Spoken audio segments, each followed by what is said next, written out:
Good afternoon, ladies and gentlemen. My name is Dr. Ronald Rivera, Superintendent of the Greater Nanticoke Area School District.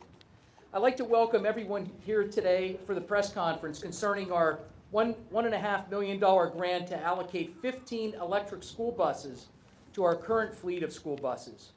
I'd like to welcome Senior White House official Mitch Landrieu, EPA Administrator Michael Regan, Senator Casey, Congressman Cartwright. I want to thank them for their support for the funding for this grant. In addition to our visitors today, I would also like to acknowledge our Board of Education, specifically Mr. Tony Pershinsky, our board president, who was unable to attend today's event.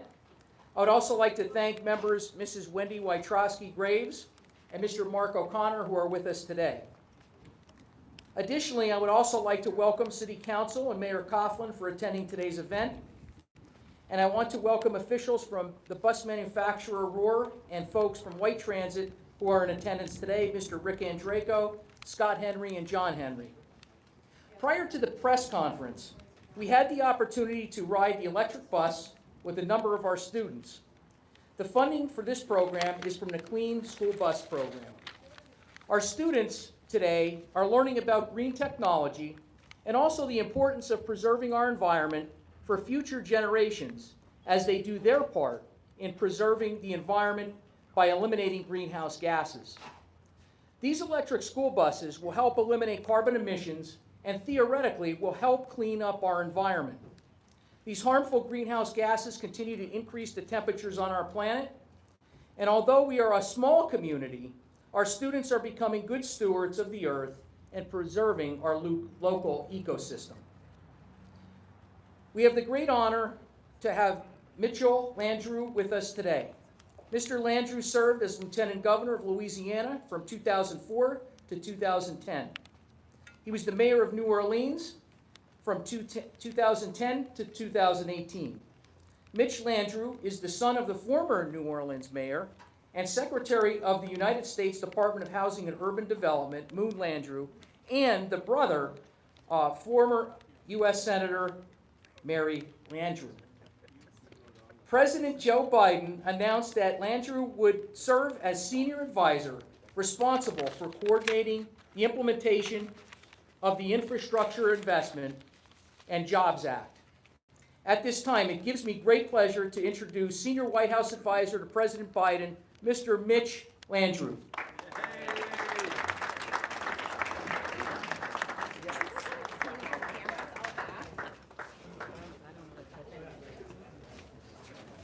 There we go. That was a good decision you Yeah, just made. Thank you, Mitch. That's what implementation coordinators do. Oh, my goodness.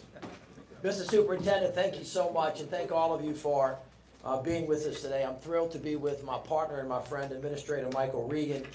Of course, Senator Bob Casey, who has helped lead this effort, along with Representative Matt Cartwright. And it's great to be in Nanticoke with all of you today, and of course with all of the incredible students that we just had a great experience on this brand new bus with. So I'm thrilled to be here on behalf of President Biden. You know, the President said that the only way to have a really strong country is to have a strong economy, and the only way to do that is to have strong infrastructure. And the President, with the leadership of Senator Casey and Representative Cartwright and a lot of other folks, passed a historic infrastructure bill that provided $1.2 trillion to rebuild the roads, the bridges, the airports, the ports, make sure that everybody has high-speed internet so that, as we like to say, a little girl shouldn't have to sit in the back of her mama's car at McDonald's trying to do her homework because they didn't have internet at their home. Clean air and safe water, and then a clean energy economy. And as many of you know, in just 2 years, the President not only has delivered on the promise, but in a very big way. 12.5 million jobs created, 800,000 manufacturing jobs, $425 billion of private sector investment. But one of the most important parts of this bill is clean air and safe water. The President, the Vice President, the Administrator, everybody up here really understands and knows that every person deserves an opportunity to have clean air and safe water. And the Administrator has been working really hard in that regard. One of the things that is in the bipartisan infrastructure law is $5 billion to make sure that as we electrify the economy, that one of the things that happens is that we electrify all of the school buses in America. Because I don't know about you guys, but I used to ride the bus to school in the morning. I vividly remember having a public bus ride off and be stuck in a cloud of exhaust that made my head spin. And of course, the administrator has been leading this effort on behalf of the president to make sure that we get money out of the door into school districts all across America to make sure that everybody gets a chance to ride on a bus like this. And we were riding around, all the kids were like, man, this is really quiet. They can hear what I'm saying. And it was a glorious experience. But as this money gets out of the door, I can just tell you that I have been to Pennsylvania actually a lot more times than I can count. The president has delivered on his promises, whether it is the Montgomery locks and dams, Senator, which he wants to call the Casey locks and dams now, or Congressman Cartwright. I think billions of dollars have hit the streets in Pennsylvania, whether it is cleaning up abandoned mine lands or orphan wells, or the clean water to clean up the lead pipes, or whether, like it was the other day, rebuilding a bridge or rebuilding a train station, like we have done many, many, many times. This money is just beginning to hit the ground so that the livelihoods of the people here are going to change dramatically. Because at the end of the day, it's not just about public health and safety, it's about jobs as well. So the folks that manufacture these buses, the folks that manufacture the batteries that go in these buses are as important and critical to the future of the country as everyone else is. And of course, at the end of the day, though, for all the students that are listening, I want you to know that your president sees you each and every day. He thinks about all of you, and he thinks in terms of you individually and the impact that these clean buses are going to have on not only your ability to get back and forth to school, but to do so in a healthy way that gives you the greatest opportunity to realize your God-given potential and to actually lead the country, because we're relying on you to make it better than we gave it to you. So I want to thank all of you for being here. I'm going to leave it to the administrator to make the announcement today. This district has already received, I think, $6 million for 15 buses that are coming your way, but the announcement today is on top of that.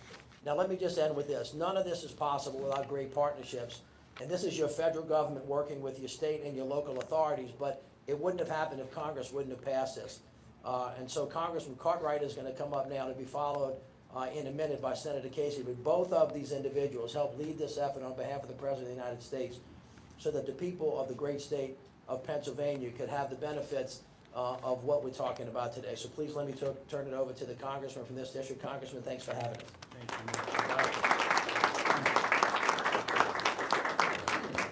Thank you, Mitch. And folks, in case you didn't realize it, we have some big heavy hitters here. Let me tell you about Mitch Landrieu. I was there in the fall of 2021 on the south lawn of the White House. Senator Casey was there too, and we were there to watch the signing of the IIJA, Infrastructure Investment and Jobs Act, and this was something that was a long time coming. There were voices in the Congress who said, "Well, come on, infrastructure, big deal. Anybody can do infrastructure." Well, that's not true. In fact, it's a once-in-a-lifetime opportunity that the administration capitalized on. I'm here to tell you, the last time the federal government did infrastructure at a level that this reached was during the Eisenhower administration, which was before I was born. I promise. Which means, by definition, for me, it is a once-in-a-lifetime occurrence that we got this $1.2 trillion across the goal line. This is money that invests in us.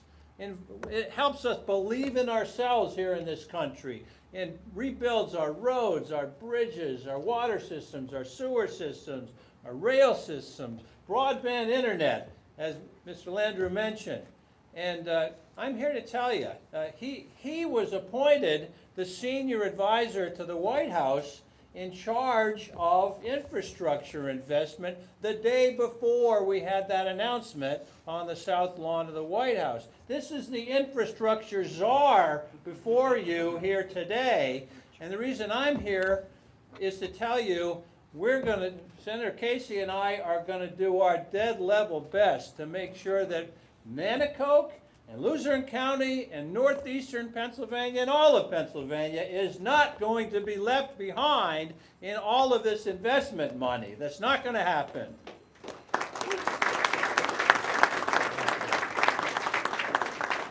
So you're going to see all of these investments. We're going to get every penny of our fair share of these tax dollars working here in northeastern Pennsylvania. And the $6 million that Mitch Landrieu just mentioned is just the beginning. $6 million for clean buses, and it's a wonderful thing. So I'm here to say this is a great celebration. Thank God for people like Mitch Landrieu and Administrator Regan. Thank you for being here. Look forward to your comments. And I'm here to introduce one of my heroes in politics, Senator Bob Casey of Pennsylvania. Everybody. Well, thanks very much, everybody. I want to commend and salute the work of Matt Cartwright as a member of the United States House of Representatives, and not just voting for the Infrastructure Investment and Jobs Act, but voting for so many other initiatives in just a 2-year period that is helping to transform the United States. And we're here to celebrate one of those, one of the many investments that the Biden administration is making in northeastern Pennsylvania. And I want to commend and salute the work and welcome back to Pennsylvania Mitch Landrieu for his good work, not only serving prior to this the people of Louisiana and New Orleans, but now serving the entire nation. And we're honored by the presence here today of Administrator Regan and for his leadership in leading the effort to bring about a clean energy future. Many of you might know this, that our state's constitution, way back in 1971, the voters of our Commonwealth passed a new constitutional amendment. Article 1, Section 27 reads as follows: the people have a right to clean air, to pure water, and to the preservation of the natural, scenic, historic, and aesthetic values of the environment. The amendment goes on to talk about each of us as citizens being trustees of the common property of the Commonwealth. We have a duty to provide clean air. And if you are an elected public official, especially at the federal level, you too have a duty to vote and to advocate for policies that will result in clean air. What better investment could we make in the lives of our children, not only here in Nanticoke area, but also any school district in the country, than make an investment in the clean energy provided by like the new bus behind me. So I'm grateful to be part of this today, and I have the high honor to introduce someone who's going to lead that future, not only in this region, but I predict well beyond this region. And I have a biographical sketch here that I'm going to read. It's going to take a while because there's so much to brag about when it comes to the introduction I'm making of Sophia Lukowski. Sophia is a senior. She just told me she'll be attending King's College next year. She's the president. That's going to take a while, so get out your list. This is our list. She's the president of the National Honor Society. She's a member of Student Council. She's editor-in-chief of the yearbook. She's an honor student and a participant in the Youth Scholars Program at Wilkes University. She is a peer tutor, and she's lettered in the following sports. Here's the list. Soccer, where you set a record. What's the record? No, that was football. Football. Okay. Soccer, cross country, football. What's the record? Most extra points kicked in a game. Most extra points kicked in a game. I'm not done yet. She also participates in basketball as well as track and field. She serves as an advisor for the Junior Leadership Northeast, and she has used the skills she's attained to be a positive leader in both her school and the community. Help me welcome Sophia. All right.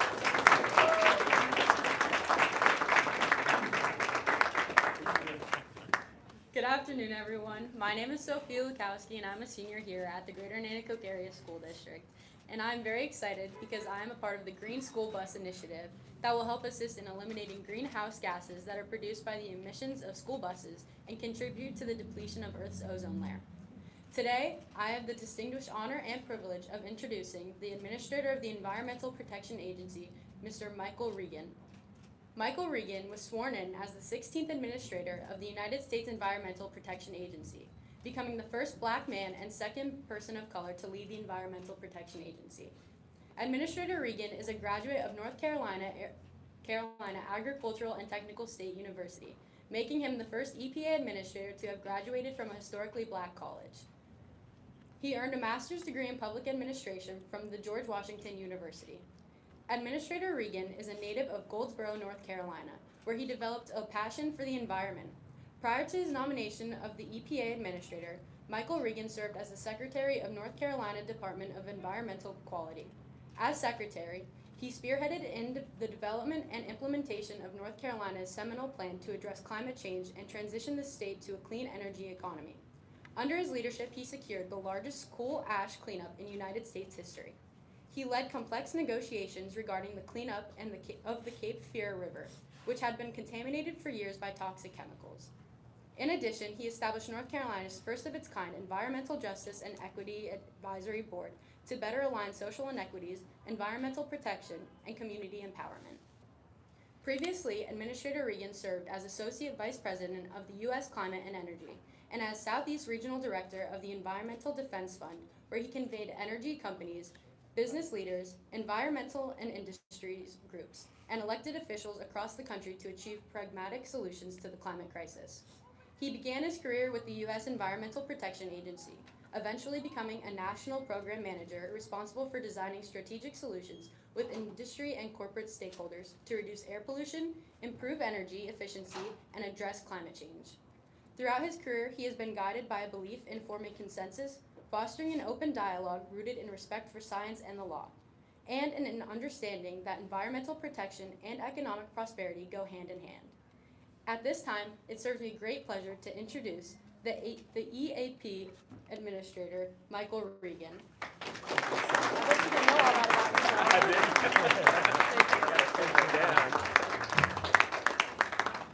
Well, thank you, Sophia, for that introduction. I really appreciate that, although I am more impressed by your bio. I want to thank the folks at Roar and the White Transit Company for letting us experience the next generation electric buses. It was a great experience, it was a great ride, great conversation with the students while we were driving, so thank you for that. Dr. Gravere and Principal Skabek, thank you for hosting us here at the outstanding Greater Nanticoke Area High School, Senior High School. It is an honor to be here today with my good friend Mitch Landrieu. It's always fun to travel the country with Mitch. There's a lot of stories to be told and a lot of fun to be had, so thank you, Mitch. Mitch is doing a great job representing what the President has led and championed for this country, so glad to have him. Senator Casey, thank you for being here today, and thank you for your leadership, your unwavering commitment to the environment, and being such a strong partner to EPA.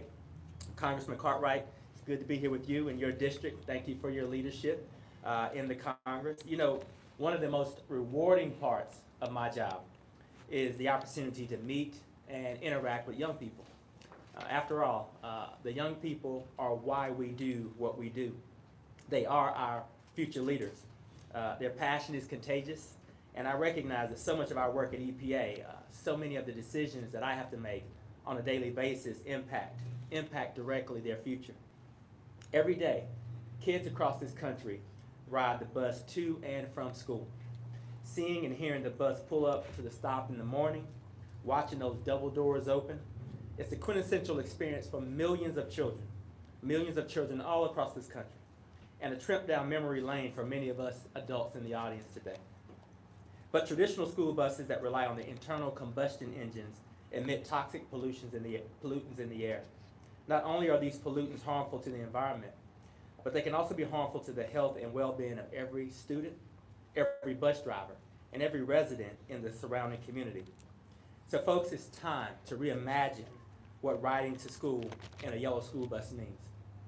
Thanks to the leadership of President Biden and the support of congressional partners like Senator Casey and Congressman Cartwright, the bipartisan infrastructure law provides, as Mitch said, an unprecedented $5 billion, billion with the B, investment for low and zero emission school buses.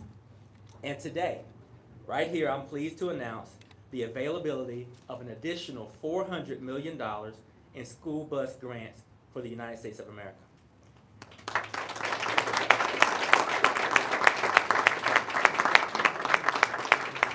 Now, this is the first round of grants this year that follow $1 billion that we've already awarded through our Clean School Bus Rebate Competition, which was launched just last year. I'm also thrilled that as part of the rebate program, the Greater Nantucket School District is set to receive 15 electric school buses, thanks to President Biden's historic investment in America. 15 school buses.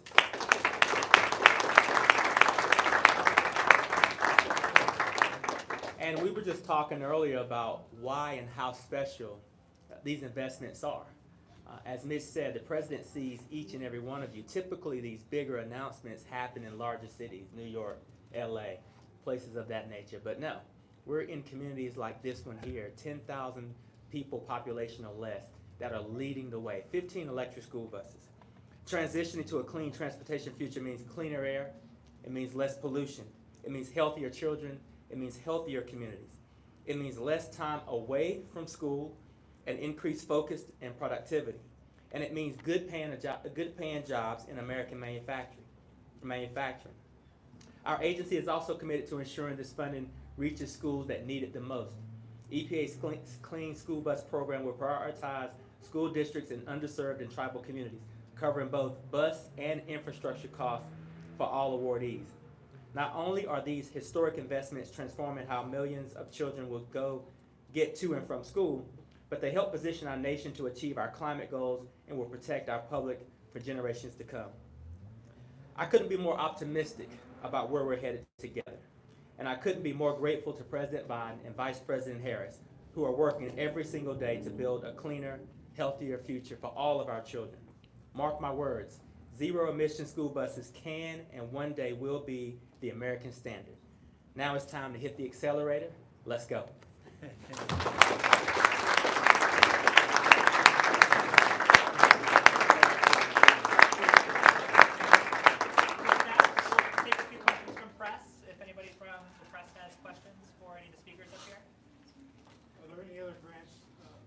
Scheduled for Luzerne County communities at this time? There are more grants for this county in particular? I believe for this county, yes. I'll follow up you specifically. We have a full list online of all the grants that have been awarded already, and then obviously with the 400 million announced today, we'll have more opportunity. Thanks.